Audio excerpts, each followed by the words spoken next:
প্রিয় শিক্ষার্থীরা, আসসালামু আলাইকুম। আশা করছি আপনারা সবাই সুস্থ এবং ভালো আছেন। ফিজিক্স ল্যাবের আরও একটি নতুন লেকচারে আপনাদের সবাইকে স্বাগতম।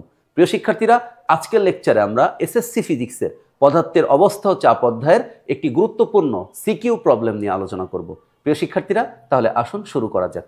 আমরা স্ক্রিনে যে সৃজনশীল প্রশ্নটি দেখতে পাচ্ছি 2025 সালে আমাদের বরিশাল বোর্ড পরীক্ষায় এটি আসছিল। প্রিয় শিক্ষার্থীরা, আমাদের এখানে যে উদ্দীপকটি আমরা দেখতে পাচ্ছি সেখানে একটি পাত্রের ভেতরে তরল এবং ওই তরলের মধ্যে একটি সিলিন্ডার আকৃতির বস্তুকে আমরা দেখছি সম্পূর্ণ নিমজ্জিত অবস্থায় ভাসতে। তাহলে প্রিয় শিক্ষার্থীরা, আমাদের এখানে একটি পাত্র রয়েছে, পাত্রের মধ্যে তরল। প্রিয় শিক্ষার্থীরা, যে তরল তার সম্পর্কে আমাদের উদ্দীপকে কোনো বক্তব্য নাই। যদি এরকম কোনো প্রবলেমে আমরা পড়ি সেক্ষেত্রে আমরা ওই তরলকে আসলে পানি হিসাবেই কাউন্ট করব। তাহলে আমরা এখানে দেখতে পাচ্ছি পানির ঘনত্ব আমরা সবাই জানি 1000 কেজি পার মিটার কিউব। তো আমরা পাত্রের অভ্যন্তরের তরলের কথা জানলাম। প্রিয় শিক্ষার্থীরা, এখন আমরা দেখতে পাচ্ছি একটি সিলিন্ডার আকৃতির বস্তু। তাহলে আমরা ওই বস্তুটাকে বলছি একটা সিলিন্ডার আকৃতির বস্তু, সিলিন্ডার আকৃতি। প্রিয় শিক্ষার্থীরা, এই সিলিন্ডার আকৃতির বস্তুর যে উচ্চতা আমরা এখানে দেখতে পাচ্ছি যে h = 0.4 মিটার। প্রিয় শিক্ষার্থীরা, আমরা এখানে সিলিন্ডার আকৃতি বস্তুটার যে হাইট সেটা 40 সেন্টিমিটার। সো আমরা এটাকে মিটারে করেছি আর যেটার মান আসছে 0.4 মিটার। প্রিয় শিক্ষার্থীরা, আমরা এখানে দেখতে পাচ্ছি যে সিলিন্ডারটি আমাদের কাছে দেওয়া হয়েছে, সেই সিলিন্ডারটির প্রস্থচ্ছেদের ক্ষেত্রফল 4 সেন্টিমিটার স্কোয়ার। তাহলে সেন্টিমিটার স্কোয়ারকে আমাকে মিটার স্কোয়ার বানাইতে হবে। তাহলে প্রিয় শিক্ষার্থীরা, এটা হচ্ছে 4 × 10⁻⁻4 মিটার স্কোয়ার।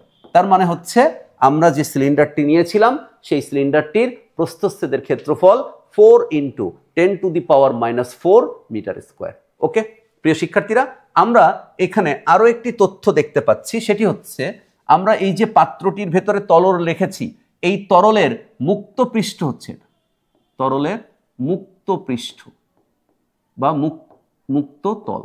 প্রিয় শিক্ষার্থীরা, তাহলে এই যে মুক্ত পৃষ্ঠ, এই মুক্ত পৃষ্ঠ থেকে সিলিন্ডার আকৃতি বস্তুটির যে উপরিতল এর উচ্চতা কিন্তু আমাদের উদ্দীপকে দেওয়া আছে, সেটি হচ্ছে 10 সেন্টিমিটার। প্রিয় শিক্ষার্থীরা, এটাকে আসলে আমরা h1 হিসাবে লিখে থাকি, তাহলে আমরা এটা পাচ্ছি হচ্ছে 0.1 মিটার। ওকে প্রিয় শিক্ষার্থীরা, তাহলে আমাদের উদ্দীপকের যে তথ্যগুলো, যে একটি সিলিন্ডার আকৃতির বস্তু, পাত্রের ভেতরে তরল হিসাবে আমরা পানি চিন্তা করেছি, আর ওই সিলিন্ডার আকৃতির বস্তুটার যে উচ্চতা, বস্তুটা নিজের উচ্চতা, সেটা হচ্ছে 0.4 মিটার, যাকে আমরা h দিয়ে লিখি। আর সিলিন্ডার আকৃতির বস্তুটির প্রস্থচ্ছেদের ক্ষেত্রফল সেটি হচ্ছে 4 × 10⁻⁻4 মিটার স্কোয়ার। ওকে প্রিয় শিক্ষার্থীরা, তাহলে আমরা আরেকটি তথ্য এখান থেকে সংগ্রহ করতে পারি, সেই তথ্যটি হচ্ছে H2। প্রিয় শিক্ষার্থীরা, এখানে H2 যে তথ্যটি, এটা বলতে আমরা কি বুঝি?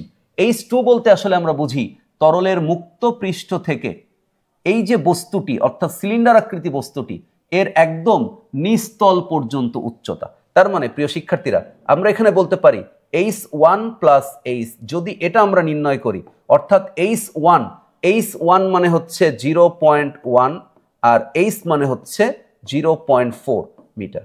তার মানে আমরা বলতে পারি তরলের মুক্ত পৃষ্ঠ থেকে ওই সিলিন্ডার আকৃতির বস্তুর যে নিচতল এই পর্যন্ত যে উচ্চতা, সেটাকে আমরা বলতেছি 0.5 মিটার।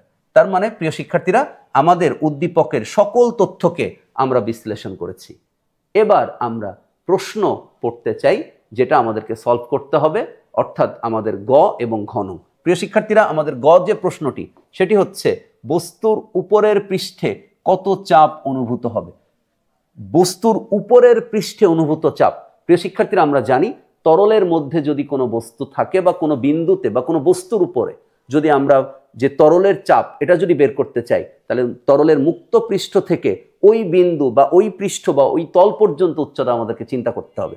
আমরা যেটি উদ্দীপকে দেখতে পাচ্ছি স্পষ্ট, সেটি হচ্ছে তরলের মুক্ত পৃষ্ঠ থেকে ওই বস্তুটার যে মুক্ত উপরের তল, উপরিতল যেটা, সেটির উচ্চতা বা সেটির গভীরতা হচ্ছে 0.1 মিটার।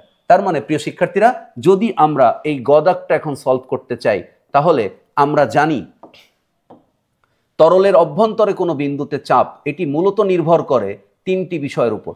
সেটি হচ্ছে তরলের মুক্ত পৃষ্ঠ থেকে কত গভীরতায় আমি চাপটা বের করব, নির্ভর করে এটি ওই যে তরল, সেই তরলের ঘনত্বের উপর, সেটি নির্ভর করে অভিকর্ষ ত্বরণ জি এর উপর। প্রিয় শিক্ষার্থীরা, এখানে আমাদের সূত্রটি ব্যবহৃত হয় P = H ρ G। তার মানে এখানে H মানে আসলে H1, H1 আমরা চিত্র অনুযায়ী এটা লিখছি, তরলের মুক্ত পৃষ্ঠ থেকে ওই বস্তুটির উপরিতল পর্যন্ত যে উচ্চতা। প্রিয় শিক্ষার্থীরা, তাহলে এখানে আমরা উচ্চতা পাচ্ছি 0.1, এখানে রো ঘনত্বটা আমরা ব্যবহার করছি তরল হিসাবে পানির। প্রিয় শিক্ষার্থীরা, আমাদের জি এর মান 9.8। আমরা মনে রাখব, যদি উদ্দীপকে নির্দিষ্টভাবে আসলে তরলের কথা বলে না থাকে, তাহলে আমরা এখানে তরল পানি ব্যবহার করতে পারি।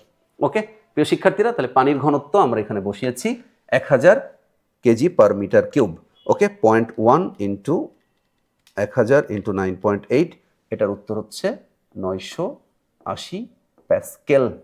প্রিয় শিক্ষার্থীরা, এই যে একক আমরা এখানে প্যাসকেল লিখছি, আমরা এখানে অথবা নিউটন/মিটার স্কোয়ারও লিখতে পারতাম। ওকে প্রিয় শিক্ষার্থীরা, তাহলে আমাদের গ দাগের প্রবলেম সলভ। এখন আমরা ঘ দাগ নিয়ে আলোচনা করতে চাই। তাহলে আমাদের ঘ যে প্রবলেমটি, সেটি আমরা একটু পড়ি। প্রিয় শিক্ষার্থীরা, এখানে বলা হচ্ছে প্রশ্নে যে বস্তুর হারানো ওজন আর বস্তুর উপর লব্ধি ঊর্ধ্বমুখী বলের, মানে বস্তুর হারানো ওজন বস্তুর উপর লব্ধি ঊর্ধ্বমুখী বলের সমান হবে কিনা। প্রিয় শিক্ষার্থীরা, বস্তুর হারানো ওজন আর বস্তুর উপর লব্ধি ঊর্ধ্বমুখী বল সমান হবে কিনা, এটা আমাকে বের করতে হবে। তাহলে প্রিয় শিক্ষার্থীরা, আমরা প্রথমে হারানো ওজন নিয়ে আলোচনা করতে চাই।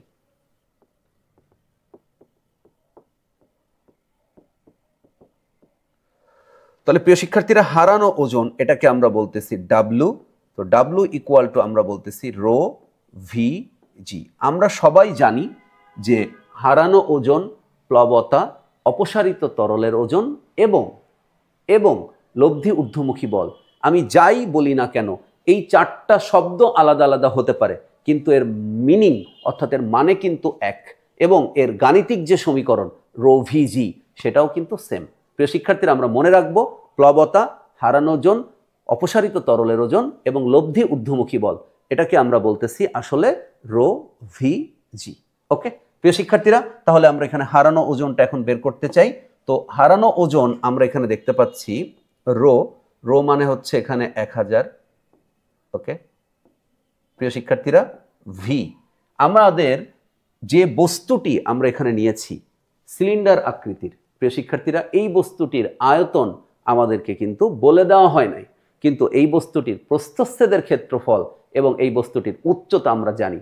সো আমরা খুব সহজেই আয়তন নির্ণয় করে নিতে পারবো। তাহলে প্রিয় শিক্ষার্থীরা, এখানে আয়তন ভি, এটা = আমরা লিখতে পারি আসলে A × H। ওকে প্রিয় শিক্ষার্থীরা, আমরা এখানে ভি আয়তন হিসাবে লিখতে পারি A × H। তাহলে A × H × G মানে 9.8। তাহলে প্রিয় শিক্ষার্থীরা, আমরা পানির ঘনত্ব, এটা আমরা মনে রাখবো, যখন আমরা হারানো ওজন বা প্লবতা রো ভি জি লিখি, এখানে রো অবশ্যই সবসময় তরলের ঘনত্ব হবে, এখানে ভি যতটুকু অংশ, অর্থাৎ বস্তুটার মোট আয়তনের যতটুকু অংশ তরলে নিমজ্জিত অবস্থায় থাকবে, তার মানে ভি মানে এখানে নিমজ্জিত অংশের আয়তন। প্রিয় শিক্ষার্থীরা, মনে রাখতে হবে, ব্রেনে সেভ করতে হবে, রো ভি জি এই প্লবতা বা হারানো ওজনের যে সূত্র বা সমীকরণ, এখানে ভিটা হচ্ছে বস্তুর আয়তন।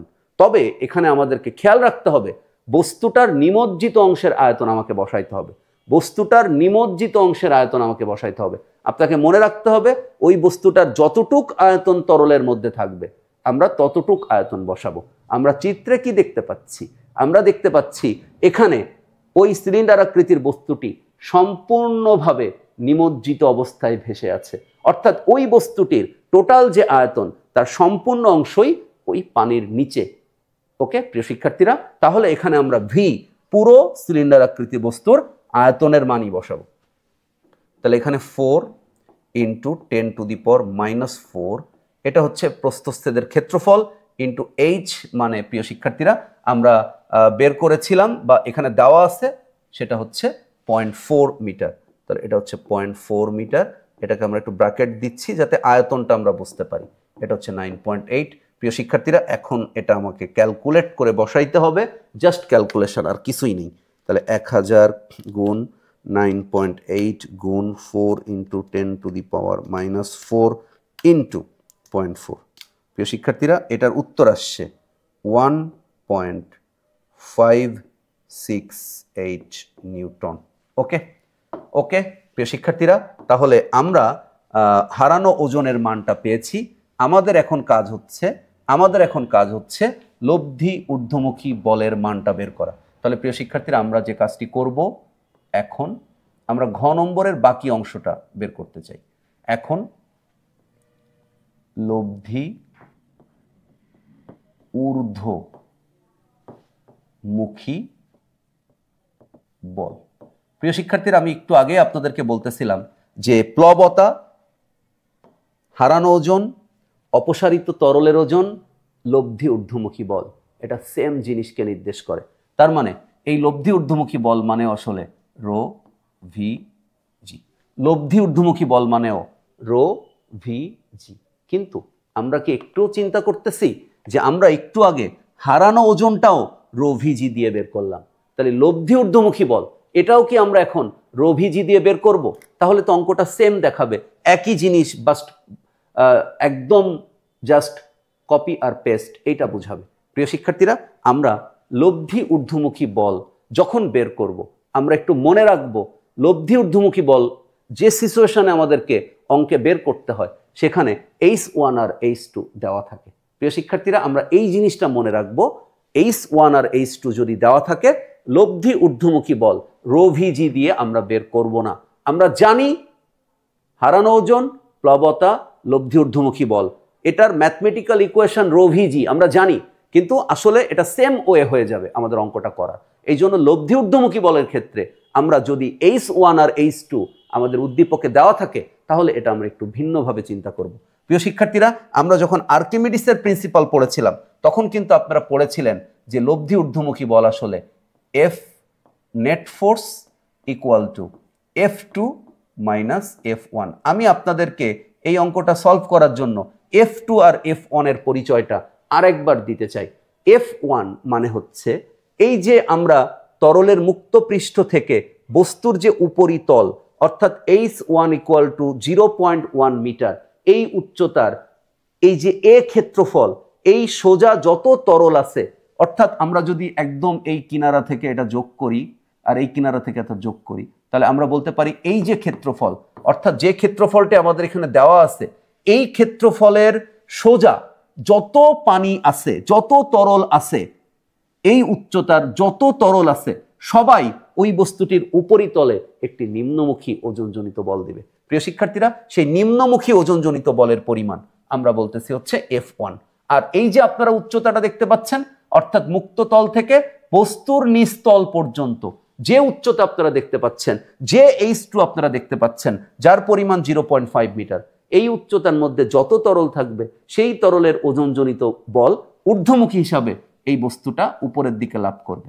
অর্থাৎ F1 এর বলটা নিচের দিকে, আর F2 অর্থাৎ H1 উচ্চতার জন্য বলটা নিচের দিকে, আর H2 এর জন্য অনুভূত ঊর্ধ্বমুখী বল এটা হচ্ছে উপরের দিকে। প্রিয় শিক্ষার্থীরা, এখানে এই যে বস্তুটি, সিলিন্ডার আকৃতির বস্তুটি H1 উচ্চতার জন্য F1 বল এবং H2 উচ্চতার জন্য F2 বল অনুভব করে, এরা পরস্পর বিপরীত। এই জন্য আসলে নিট ফোর্স বের করার সময় এখানে বিয়োগ করতে হয়। আমরা জানি F মানে হচ্ছে P ইন্টু A, তাহলে এখানে P2 ইন্টু A আর এখানে হচ্ছে P1 ইন্টু A। প্রিয় শিক্ষার্থীরা, আমরা এটাও জানি P equal to F by A। ঠিক আছে, এ যখন ক্ষেত্রফল যখন ফিক্সড থাকে, তখন আসলে এখানে পি এর সাথে যদি ক্ষেত্রফল আমরা গুণ করি, তাহলে কিন্তু আমরা এখানে ধাক্কা বা বল পাই। তাহলে আমরা এখানে পাচ্ছি বল F equal to P into A। তাহলে F2 এর পরিবর্তে P2 into A minus F1 এর পরিবর্তে P1 ইন্টু A। তাহলে P2 মানে আমরা এখানে জানি H2 রো জি A। প্রিয় শিক্ষার্থীরা, আমরা জানি P equal to H rho g. তাহলে F2 বলটা অনুভূত হয় H2 এর জন্য, এই জন্য H2 rho GA minus H1 rho GA। প্রিয় শিক্ষার্থীরা, আমি আশা করব আপনারা এই বিষয়টি একদম ক্লিয়ার কাট বুঝতে পেরেছেন।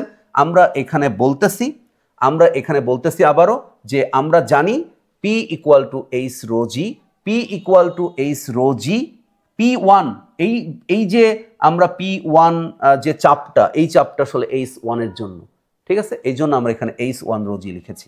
প্রিয় শিক্ষার্থীরা, যদি আমরা এখন H2 এগুলোর মান বসাই, তো H2 এর মান আমরা পাচ্ছি হচ্ছে 0.5। প্রিয় শিক্ষার্থীরা, রো এর মান আমরা পাচ্ছি 1000। প্রিয় শিক্ষার্থীরা, জি এর মান আমরা পাচ্ছি 9.8। আমরা এখানে এর মান পাচ্ছি 4 × 10⁻⁻⁴। ওকে প্রিয় শিক্ষার্থীরা, মাইনাস H1 এর মান হচ্ছে 0.1, এখানে রোর মান হচ্ছে 1000, জি এর মান হচ্ছে 9.8 ইন্টু আমরা এর মানটা পাচ্ছি 4 × 10⁻⁻⁴।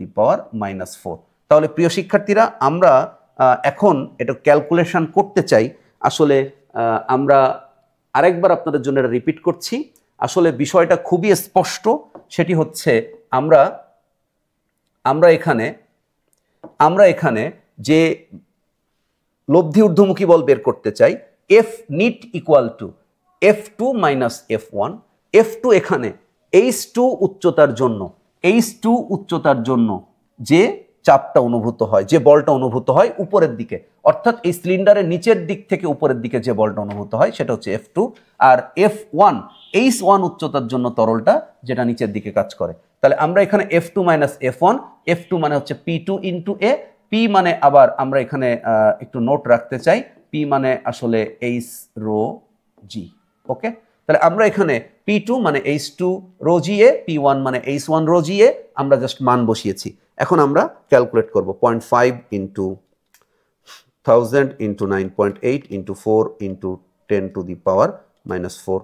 ওকে প্রিয় শিক্ষার্থীরা, এটা আসছে হচ্ছে 1.96 মাইনাস আমরা পাচ্ছি 0.1 × 1000 × 9.8 × 4 × 10⁻⁻⁴। ওকে, এটা পাচ্ছি হচ্ছে 0.392। প্রিয় শিক্ষার্থীরা, এখন যদি আমরা এটা বিয়োগ করি, তাহলে 1.96 মাইনাস 0.392। ওকে, এটা আমরা পাচ্ছি হচ্ছে 1.568 নিউটন। তাহলে প্রিয় শিক্ষার্থীরা, আমরা দেখতে পাচ্ছি যে হারানো ওজন, বস্তুটার হারানো ওজন আর লব্ধি ঊর্ধ্বমুখী বল এটি কিন্তু সমান হয়। তার মানে প্রিয় শিক্ষার্থীরা, আমরা জানতাম হারানো ওজন রো ভিজি, লব্ধি ঊর্ধ্বমুখী বল রো ভিজি, কিন্তু আসলে আমরা ম্যাথমেটিক্সটা একটু ঘুরিয়ে, মানে আমরা এখানে যদি শুধু রো ভিজি করতাম তাহলে একই রকম দেখাইতো। আমরা এই জন্য লব্ধি ঊর্ধ্বমুখী বল বের করার ক্ষেত্রে যদি H1 আর H2 দেওয়া থাকে, তাহলে খুব সহজেই আমরা এই net force equal to F2 minus F1 এটা ব্যবহার করে সহজেই আমরা কিন্তু মান বের করতে পারি। যদিও এই নেট F2 মাইনাস F1 এটা মানেই আসলে রো ভিজি, তবুও আমরা আসলে এই লব্ধি ঊর্ধ্বমুখী বল আর হারানো ওজন এটা বের করার ক্ষেত্রে আমরা একটু ভিন্ন পথ অবলম্বন করে অঙ্কটাকে দেখাইতে পারছি। এটাতেই আমাদের শান্তি, যে আমরা রো ভিজি জানি, কিন্তু লব্ধি ঊর্ধ্বমুখী বল বের করার সময় আমরা F2 মাইনাস F1 দিয়ে বের করলাম। প্রিয় শিক্ষার্থীরা, এই অঙ্কটি খুবই বেসিক একটি অঙ্ক, এবং আমাদের এরকম 25 সালে বাদেও আরও অনেক বোর্ডে আমরা এই অঙ্কটি পড়তে দেখেছি এর আগেও। তাহলে আপনাদের স্কুলের পরীক্ষার জন্যও কিন্তু এই অঙ্কটি ইম্পর্ট্যান্ট। আমি আশা করব আপনারা আমাদের ভিডিওটি দেখার পর এই অঙ্কটিতে আপনাদের আর কোনো প্রবলেম থাকবে না। সবাই ভালো থাকবেন, সুস্থ থাকবেন, ফিজিক্স ল্যাবের সাথেই থাকবেন। আল্লাহ হাফেজ, অল দ্য বেস্ট। দেখা হবে নেক্সট ভিডিওতে।